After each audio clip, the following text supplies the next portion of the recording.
Thank you for coming and welcome to my world of 25 years of parenting a Black child with autism. I've lived to take pride in my inability to show emotions and to numb my feelings. I know what it means to feel isolated and abandoned, smile in the midst of sadness and pain. I've learned to normalize my shy stories. I've learned to live life invisible and non-existent, pretending that life is only a phase.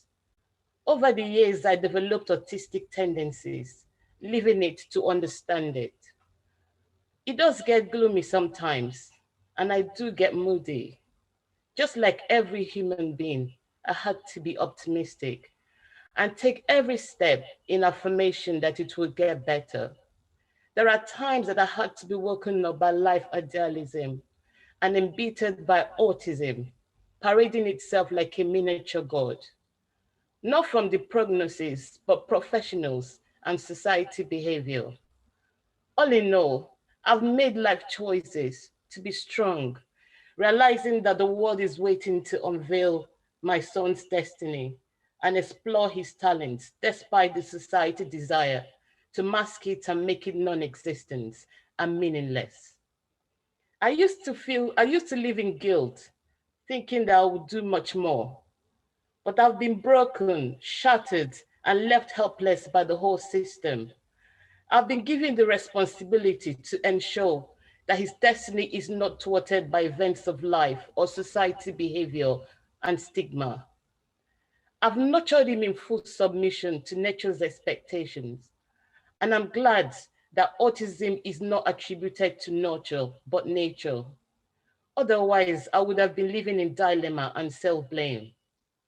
As you join me in my journey, you will understand that I'm just an act within the script of life, hoping that you, the spectators, will open your thoughts and critical mind. I'm inviting you to express your opinion. Please feel free. Say it exactly how you feel. Please be sincere and mean it and be yourself. You're here to make a difference and inflict change. Thank you in advance for participating. Thank you.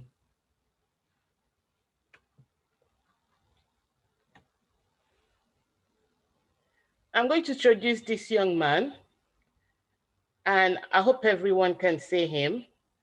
And I'm looking at perception and speculation. Assuming you see this Black young man standing next to a building with no facial expression, what would be your thoughts and reaction? Physically, emotionally, how would you describe him? Please, I will invite you to go to the chat box and just, make a note of how you feel. Please just be real, like I said earlier. I'll give you some time to do that. Just express your feelings. I'll just give you a few minutes to do that.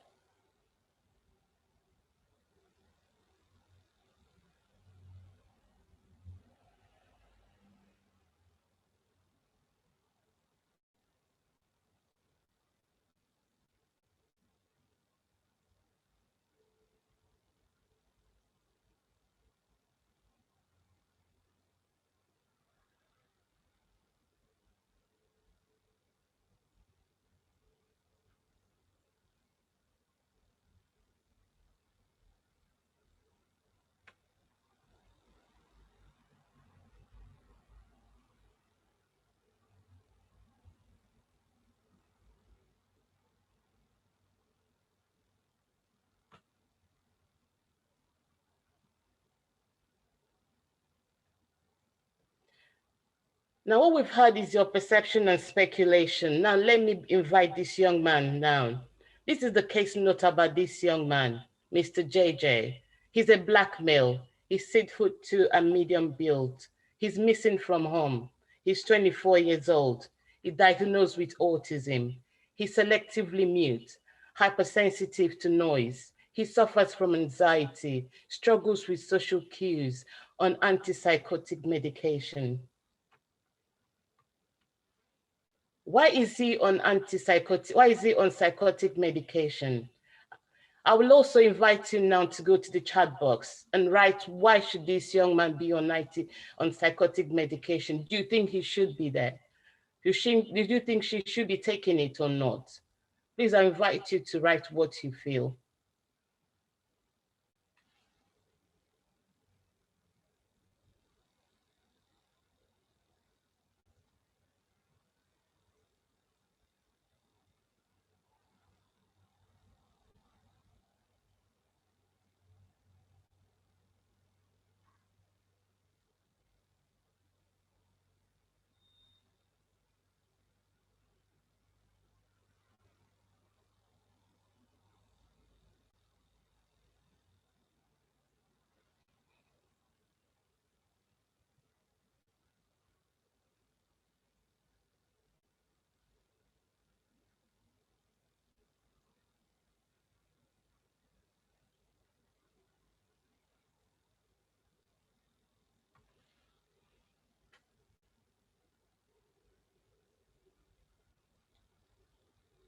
Young Black men are stereotyped as threatening, which can have grave consequences for interaction with police.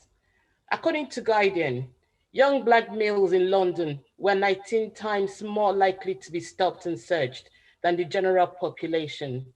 A study of official data shows. The study also found that young Black males were 28 times more likely to be stopped on suspicion of carrying weapons than the general population. The reason is there are longer-standing issues of bias and stereotyping among police in society and the neighborhood stigma. According to Lamy Review, despite making up just 14% of the population, BME men and women make up 25% of prisoners, while over 40% of young people in custody are from BME backgrounds. There's greater disproportionality in the number of Black people in prisons. According to Mind, evidence shows that Black men are far more likely than others to be diagnosed with severe mental health problems and are far more likely to be sectioned under the Mental Health Act. There are multiple reasons for this, including stigma, cultural barriers, and systemic discrimination, all of which are more directly experienced by Black boys, young Black men as they get older.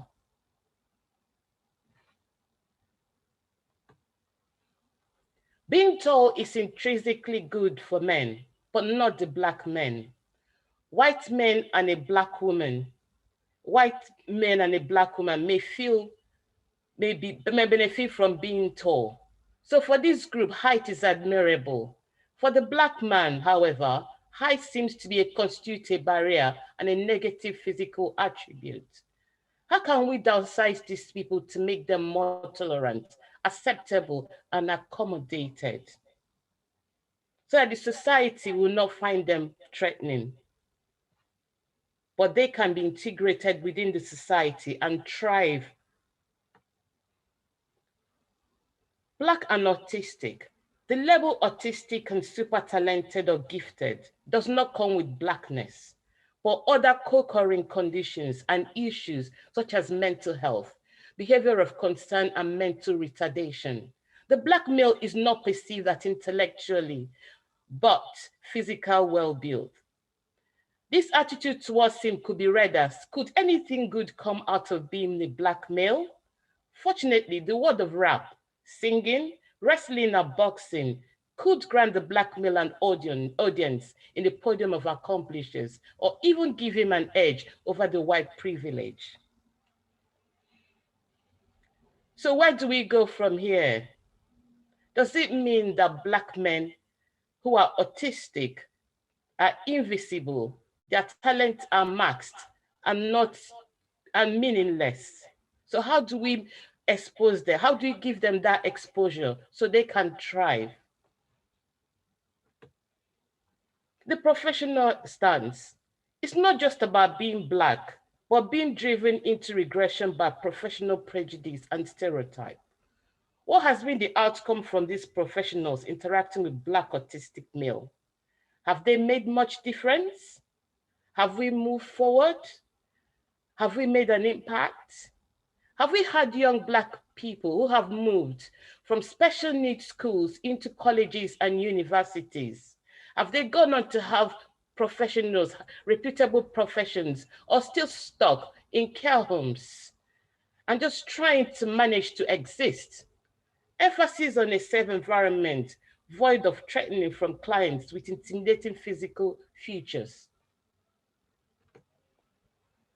The word intervention is rarely used, but psychotic medication. PRN, medications like promethazine, which is usually prescribed only when needed, is regular medication for the black male. Why? No one bothers with intervention and strategies, but the focus is on turning them into zombies, which diminishes or shuts down their physical attributes. It's just about let them sleep, let them keep quiet, and let them become useless and motionless. Now, I'm going to bring in my personal experiences. As a single parent of a Black autistic male in a local college, this is my own experience. But before then, I go into my experience, I want to talk to you about the NICE Quality Statement 6 in January, on 21st of January 2014. What the quality statement means for different audiences, service providers. He said, work with their clinical staff to ensure that medication is not prescribed to address the core features of autism. For health and social care practitioners, ensure that they do not prescribe medication to address the core features of autism and consider other treatments such as psychosocial interventions. For the commissioners, ensure that they commission services in which staff do not prescribe medication to address the core features of autism and that other treatments such as psychosocial interventions are available. People with autism are not prescribed medication to treat the main signs of autism. I'm going to introduce you to Tony. Tony is very friendly and happy. He's kind and gentle. He loves music. He enjoys most meals, provided they are edible. He has a healthy appetite for good food. Tony loves going out and meeting new people. Children like playing with him. He's never hit a child before. Does Tony need to be sectioned? Does he sound threatening and violent? Does he need to be medicated? Please come with me. I'll invite you to the chat box. Feel free and write what you think about Tony. Please, you can use the chat box.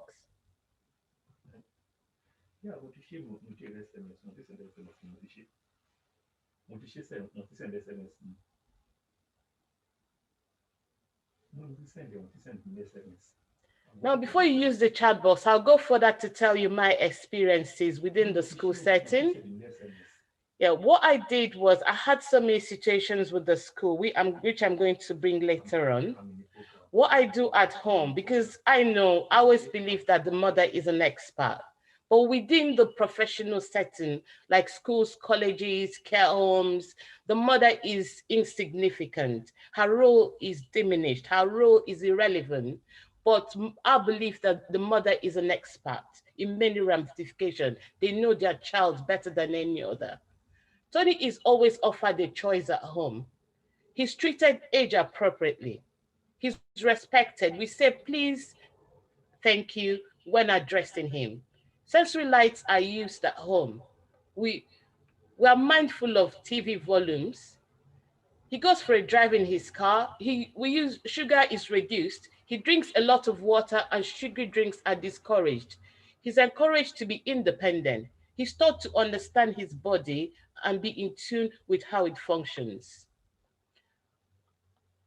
Tony, as a tall, Black and autistic male, he's 6'3". He's Black, he's male, he's got autism, he's passive and overly quiet, never been in care or respite home. Who cares? I do. No one cares to know who Tony is. People talk at him and about him, not with him.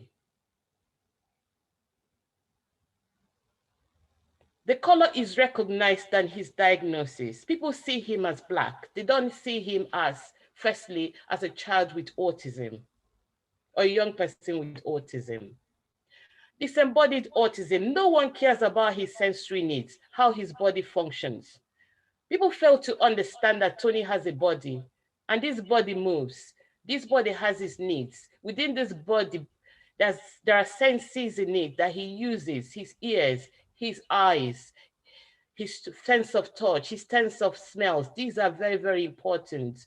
But these are separated from Tony. Nobody cares about how this functions, but what they see is Tony is a Black male. If identified, he can be supported adequately to self-regulate his emotions. Is Black autistic diagnosis authentic? That's what I ask sometimes. Is it authentic? Or a label that must be given to emasculate the Black male? This is just like selling guns and drugs to the Black community to make them useless and prone to criminality.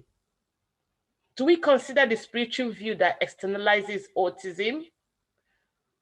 Because in our culture, people believe that autism is a spiritual thing.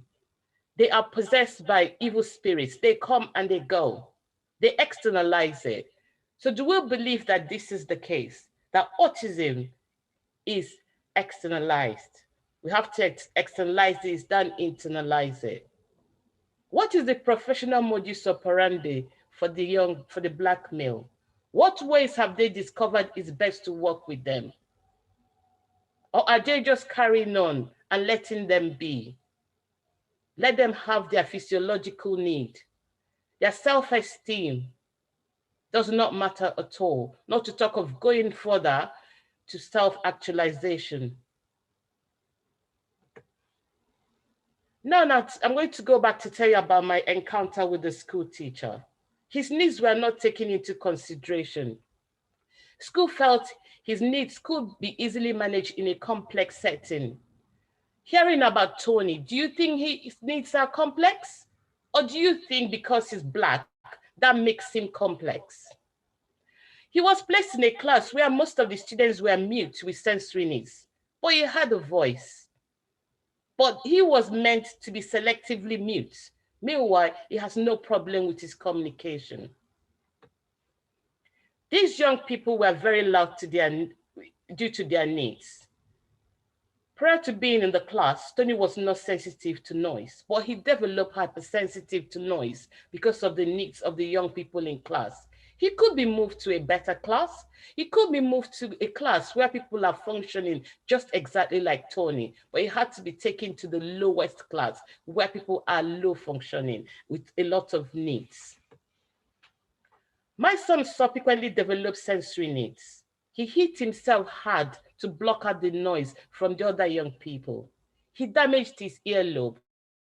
It is now cauliflower-shaped at present. What do I do? A plastic surgery, or just watch it every day? You can see the pain that a mother goes through when you see your son go through this kind of pain. Meanwhile, this can be averted if proper strategies and intervention are taking place. If Tony is seen, not disembodied, Tony is seen as Tony and not as a Black male. The teacher decided he needed to refer him to a psychiatrist. I refused. The teacher said she would call the police to section him because of pica. This is an abnormal desire to eat substances because Tony usually likes eating dry leaves. This teacher was not happy that Tony would not be medicated. Does he need medication? I ask again. Please, I will invite you to chat. Be free and be real and tell me how it is. I will appreciate it. The nightmare. One day the teacher took the following steps. She called social services and made up stories that my daughter and I were in danger from Tony's violent behavior. And I asked, when did he become violent? I have been with this child for over 18 years then, and he's never hit me. He's never hit my daughter. I've never taken him to respite home. He's always there with me. She called a psychiatrist from CAMS to book an appointment for Tony, all without my consent. But I put my feet down and I said no. So I invite every mother to be insistent, to be persistent, to continue to hold on, and to continue to fight for your child's right. The question is this about getting funding or being discriminatory? If Tony is diagnosed with any mental health, they would have more funding. They will have more people to take care of Tony in school. So, is this about the funding? Is it about caring for Tony? Or is this about being discriminatory? Please, I will invite you to chat on the chat box and tell me if this is the situation. Everything you say, I will take it on board. Don't worry about making me feel bad. The educational psychologist, based on what the teacher told her, I will invite you all. So I'm sure most of you are therapists. Please tell me where I'm wrong here. Based on what the teacher told her, she wrote an extensive 2-page report on my son. She detailed his needs and their inability to meet his needs due to his behavior of concern.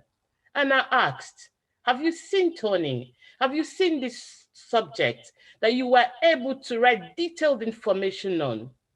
She had never seen my child or carried out a personal observation, but she was able to write a 5-page extensive report. It was more than a 2-page. Now, I looked at Tony's educational health and care plan. The ECHP plan did not target his needs, did not even contain any intervention or strategy. I looked at it, it resembled a prosecution statement detailing charges against a client. And I asked, is my son on a court trial? Is he facing the tribunal? What is going on here? But this is an ECHP plan. So I was meant to be my own defense, my son's defense. And I had to write my own defense case statement as opposed to the prosecution case statement presented as an ECHP plan. Now, there's a lot we'll go through. The cultural myths and bias. My culture will define Tony as retarded, slow, cursed, a punishment to me as a parent. That I must have done something. I must have offended the gods. I must have done something wrong in my past. Maybe my forefathers did something wrong. Maybe I must have married the wrong person. Maybe I must have disobeyed my parents and gone into the wrong marriage. Maybe that is why I had to give birth to a child with autism. They don't consider anything about genotypes, about genes, about any biological issues. No, it's all about cultural myths and bias. Now, what is the consequences of having a child? Because we talk about, here I am here in United Kingdom, and I've got my own issues in terms of being a Black woman, raising up a male child. But I have my own cultural issues that I have to face. As a child, as a male child, he will not inherit anything from his father because normally, well, people write wills, but he will not be written in the will. Why? Because he's got autism. He does not need to inherit anything. What would that do for him? For him, being autistic is more of being useless. It's more of not being in existence. He does not exist. He has already been deleted in his father's heart. So these are things that I have to deal with. For his father, he's not supposed to be mentioned as my child because that is a shameful thing. I should not have my male first child diagnosed with a disability. Now I have to go through divorce and separation. And why did I do that? Because I want to keep my sanity. I want to keep my son safe. So these are things you have to go through. Loneliness and abandonment. Food for thought. Whatever your experience is, please let us rethink to support these young people to thrive in society. With proper strategies and intervention, we can help them thrive in their condition and be less of a burden to taxpayers. Give adequate and appropriate support to the caregivers will enable them to care with ease. The whole system needs to change and be accommodating and tolerant so we can build a society void of stereotype, bias, and prejudice. Make it a safe and secure place for all. Please take care of each other and stay safe. Thank you.